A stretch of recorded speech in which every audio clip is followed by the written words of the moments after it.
Last, formal adjustment of financial statements with adjustments. Formal adjustment मतलब transaction में कुछ भी क्रिएट कर सकते हैं, ठीक है ना, मतलब इन द सेंस कि कुछ नई चीज भी आपके सामने आ सकती है। तो अगर वही नई चीज आ गई, सर हमने नहीं कर रखी, तो बेसिक प्रेजेंस ऑफ माइंड।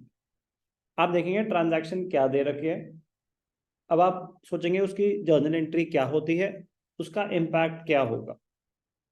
सोचो मतलब ये तो मैं करा रहा हूँ, बट एडजस्टमेंट आ गई, goods purchase from Ram 10,000 were not entered in the books. Sir ये तो आपने कराया ही नहीं हमें, क्या मैंने कराया फाइनेंशियल स्टेटमेंट्स में ऐसी कोई एडजस्टमेंट? तो मैं कह रहा हूँ ऐसी अनलिमिटेड चीजें हो सकती हैं। तो वहां पे क्या एक प्रेजेंस ऑफ माइंड और आपके basic concepts, goods purchase from Ram 10,000 not recorded in the books. अरे तो आप अब रिकॉर्ड करने के लिए बोल रहे हैं ना, तो क्या होती है एंट्री? यस, तो परचेजेस के अंदर हमें ऐड करना पड़ेगा रिमेनिंग गुड्स 10,000 रुपीस की। जर्नल एंट्री पूछ रहा हूँ पहले, स्टेप बाय स्टेप। अच्छा, Ram to purchases to Ram. Purchases to Ram, correct. अब इसका इम्पैक्ट क्या हो रहा है? परचेजेस बढ़ रही हैं, क्रेडिटर्स राम बढ़ रहे हैं, परचेजेस में ऐड कर दो, बैलेंस शीट में लाइबिलिटीज में राम दिखा दो। अब इसका एक और कॉन्सिक्वेंस हो सकता है कि तो सर अगर हमने सामान खरीदा और कुछ भी नहीं हुआ, तो हमारा स्टॉक भी तो बढ़ा होगा। ये सब तब सोचना जब वो बोलें कि it was not taken into stock.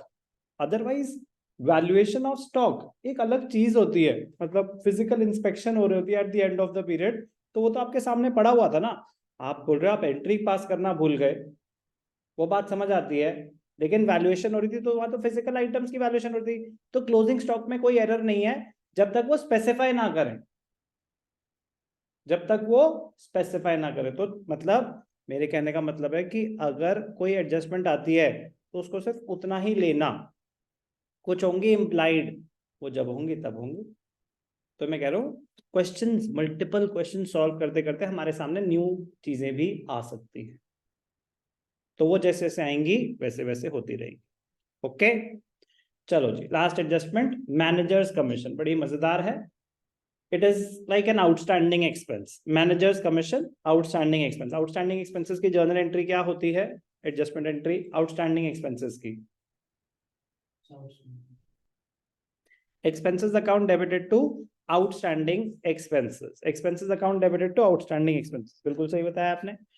अब मैनेजर्स कमीशन अगर एक्सपेंस बात हो रही है, managers commission due but not yet paid, तो उसकी एंट्री क्या होगी? Managers commission account debited to managers commission payable, managers commission account debited to managers commission payable, बिल्कुल सिंपल सी बात। Managers commission is an indirect expense, PNL account में debit side पे आ जाएगा। मैनेजर्स कमीशन पेएबल इज अ लायबिलिटी, वो बैलेंस शीट में लायबिलिटीज में चली जाएगी। सर ये तो बहुत ही सिंपल और शरीफ सी एडजस्टमेंट है, तो ये तो आउटस्टैंडिंग एक्सपेंसेस भी कवर कर ही रहा था। Treatment wise yes, treatment wise yes, तो इसमें अलग क्या है? मैनेजर्स कमीशन का अमाउंट गिवन नहीं होता डायरेक्टली, गिवन नहीं होता डायरेक्टली, आपको कैलकुलेट करना पड़ता है। सर हम कैसे कैलकुलेट करेंगे? ट्रीटमेंट फिक्स्ड रहेगी, एक बारी पीएनएल अकाउंट में डेबिट, एक बारी बैलेंस शीट में लायबिलिटी साइड, ट्रीटमेंट हो चुकी है, खत्म। अब जो भी बात हो रही है वो सिर्फ और सिर्फ कैलकुलेशन की बात हो रही है कि मैनेजर्स कमीशन का अमाउंट कैसे कैलकुलेट होगा। दो तरीके हैं मैनेजर्स कमीशन कैलकुलेट करने के। Case one, if the manager is entitled to X% of net profit before charging such commission। कह रहा मतलब पहले आपको यह समझना पड़ेगा कि net profit before charging commission का मतलब क्या होता है। सिंपल हिंदी में मुझे कोई भी बताए, net profit before charging manager, कौन सी कमीशन की बात हो रही है? मैनेजर्स कमीशन, वो तो इम्प्लाइड है बट कोई बात नहीं। तो बेसिकली हम जब सारी एंट्रीज पीएनएल में पास करते हैं, जो नेट प्रॉफिट आएगा उसका जितना भी परसेंट है वो लेके उतना नेट प्रॉफिट माइनस करते हैं। समझ नहीं आया? मैं बोल रहा हूँ इसकी सिंपल मुझे हिंदी में बताएं कि क्या कहना चाहते हैं, net profit before charging managers commission का मतलब क्या है?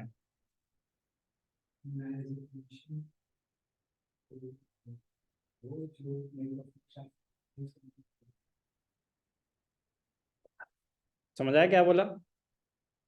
आप समझाना चाहेंगे? आप समझाना चाहेंगे?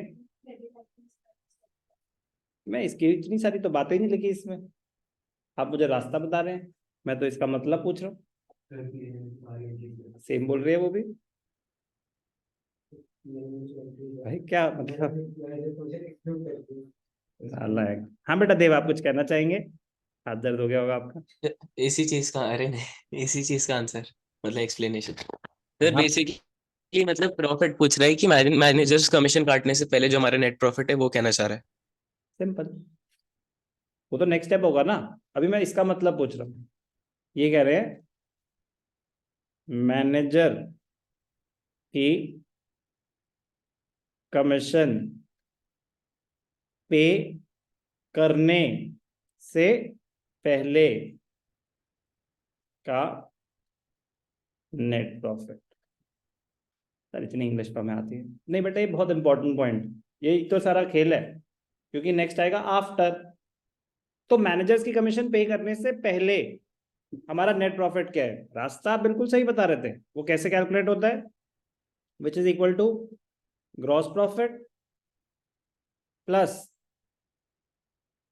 Credit items of P&L account, जो कि आपकी क्या होती हैं, indirect incomes,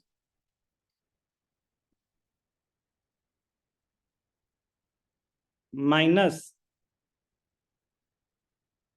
debit items of P&L account,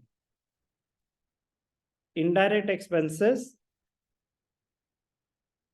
excluding managers commission, कि वो तो अभी मुझे पता ही नहीं, मैनेजर्स कमीशन के अलावा बाकी सारे खर्चे। तो आप पहले वर्किंग नोट में कैलकुलेट करेंगे कि नेट प्रॉफिट मैनेजर की कमीशन से पहले क्या आ रहा है। तो बेसिकली अभी तक जैसे आप क्वेश्चन कर रहे थे, पूरा का पूरा क्वेश्चन वैसे ही करेंगे, क्लोज नहीं करेंगे P&L अकाउंट, वर्किंग नोट में कैलकुलेट करेंगे कि अभी net profit before managers commission क्या आ रहा है। मतलब समझ आ गया, खत्म। Manager is entitled to X% of net profit before charging such commission. तो आप पहले क्या कैलकुलेट करेंगे, net profit before charging such commission. Rate तो उसमें गिवन होगा, रेट तो क्वेश्चन ही बताएगा ना मुझे कि 5% दे रहे हैं या 10% दे रहे हैं, वो थोड़ी ना आप कैलकुलेट करेंगे। Example, net profit before commission दे रखा है, manager is entitled to 5% of the net profit before charging commission. तो मैनेजर्स कमीशन क्या हो जाएगी, simple, rate upon 100, 5% of net profit before charging commission. 50,000 का 5%, 2,500। क्या होगा इसका अब P&L अकाउंट में लास्ट आइटम, बाकी सारे तो आप दिखा चुके थे, बट सर P&L अकाउंट में तो हम नेट प्रॉफिट निकाल चुके होंगे। नहीं, वो वर्किंग नोट में निकालना है, यही तो ध्यान रखना है कि P&L अकाउंट अभी क्लोज नहीं करना था, सब कुछ दिखा दिया। अब वर्किंग नोट में उसके टोटल्स के बेसिस पे आप नेट प्रॉफिट बिफोर कमीशन निकाल लें। P&L अकाउंट में लास्ट आइटम हो जाएगा टू मैनेजर्स कमीशन, उसके बाद एक्चुअल नेट प्रॉफिट आएगा। एक्चुअल नेट प्रॉफिट तो मैनेजर्स कमीशन के बाद आएगा, जो आपकी बैलेंस शीट में कैपिटल में ऐड होगा। सो सर फिर नेट प्रॉफिट बिफोर कमीशन वो मैनेजर्स कमीशन कैलकुलेट करने के लिए यूज हुआ, वर्किंग नोट्स में कैलकुलेट होगा ये सब। तो मैनेजर्स कमीशन एक बारी P&L अकाउंट में डेबिट साइड पे आ गया, एक बारी बैलेंस शीट में लायबिलिटी साइड में आ गया। कोई भी doubt? Case 1, if the manager is entitled to X% of net profit before charging commission, commission पे करने से पहले जो आपका नेट प्रॉफिट आ रहा है उसके ऊपर आप कैलकुलेट कर रहे हैं मैनेजर्स कमीशन। केस 2 ज्यादा मजेदार, case 2, if the manager is entitled to X% of net profit, X% of net profit after charging such commission। कह रहा है कमीशन पे करने के बाद जो नेट प्रॉफिट आएगा, कमीशन पे करने के बाद जो नेट प्रॉफिट आएगा उसके ऊपर कैलकुलेट करो कमीशन। अरे भाई साहब एक सेकेंड, कमीशन तो हमें पता ही नहीं, तो जब हमें कमीशन ही नहीं पता तो कमीशन पे करने के बाद नेट प्रॉफिट क्या आएगा वो कैसे पता चलेगा?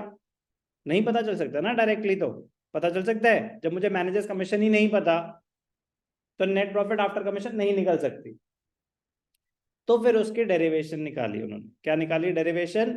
कि आप उसमें ले लें rate upon 100 plus rate, rate upon 100 plus rate into net profit before commission. कह रहे नेट प्रॉफिट बिफोर कमीशन तो है ना, अब उसको मल्टीप्लाई कर दो रेट अपॉन 100 की जगह रेट अपॉन 100 प्लस रेट से। कब करना है ऐसा? जब manager is entitled to X% of net profit after charging such commission. देखते हैं, फॉर्मूला ये है रेट अपॉन 100 प्लस रेट। बस अब रेट अपॉन 100 की जगह हो जाएगा रेट अपॉन 100 प्लस रेट। तो 5 है तो 5 upon 100 plus 5 which is 5 upon 105। 10 है तो 10 upon 110 into net profit before charging commission. But sir उन्होंने तो बड़ी क्लियरली बोला कि मैनेजर को जो कमीशन देनी है वो तो आफ्टर चार्जिंग सच कमीशन देनी है। तो बेटा वो आफ्टर का इंपैक्ट लेने के लिए तो आपने रेट अपॉन 100 प्लस रेट करा है, तो उससे इसका इंपैक्ट आ जाता है, अभी दिख जाएगा आपको। हमें गिवन है net profit before commission is 55,000। Manager is entitled to 10% of the net profit after charging commission. तो manager's commission is equal to rate upon 100 plus rate into net profit before commission। तो rate क्या है 10, तो 10 upon 110, 10 upon 110 into 55,000।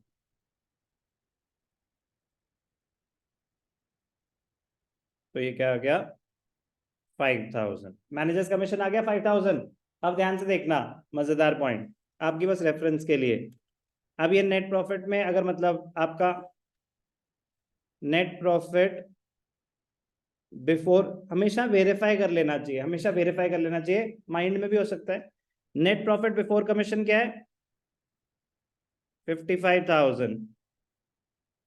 Managers commission कितनी है 5,000। Net profit after commission क्या आया 50,000। अब वेरीफाई कर लो कि नेट प्रॉफिट आफ्टर कमीशन कितना है 50,000। मैनेजर की कमीशन कितनी होनी चाहिए 10% of net profit after charging commission. After charging commission 50,000 था, इसका 10% क्या होता है 5,000, तो मैच कर रहा है। So rate upon 100 plus rate derivation, rate upon 100 plus rate derivation.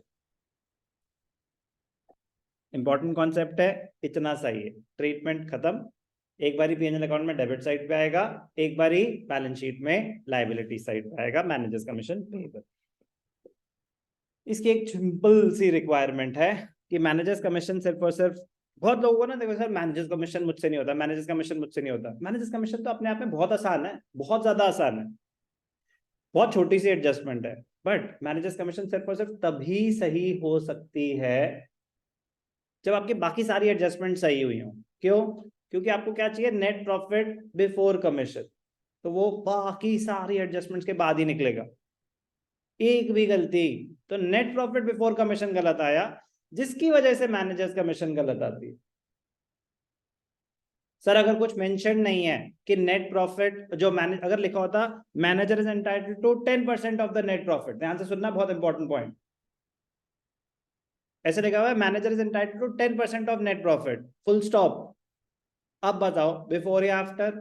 तो रूल है if nothing is specified, net profit तो फाइनल होता है ना, तो आफ्टर लेंगे, आफ्टर लेंगे। मन करेगा आसान वाला सर सीधा रेट अपॉन 100 प्लस रेट क्यों करें, रेट अपॉन 100 कर देते हैं। नहीं, manager is entitled to 10% of net profit, तो नेट प्रॉफिट तो फाइनल फिगर होता है, net profit before managers commission तो कुछ होता ही नहीं, वो तो हमें कैलकुलेट करना पड़ रहा है मैनेजर की कमीशन निकालने के लिए। So if it is not specified whether the manager's commission is to be calculated before or after, it will always be after charging such commission. एक चीज पता होनी चाहिए। दूसरा, manager will not be entitled to any commission in case of loss। जब manager adjustment ठीक है, manager को हम कमीशन दे रहे हैं X% ऑफ नेट प्रॉफिट, तो अगर नेट लॉस है तो मैनेजर को कोई कमीशन नहीं मिलेगी। ओके, एक दो एग्जाम्पल इस पे और करा दो बस। ओके।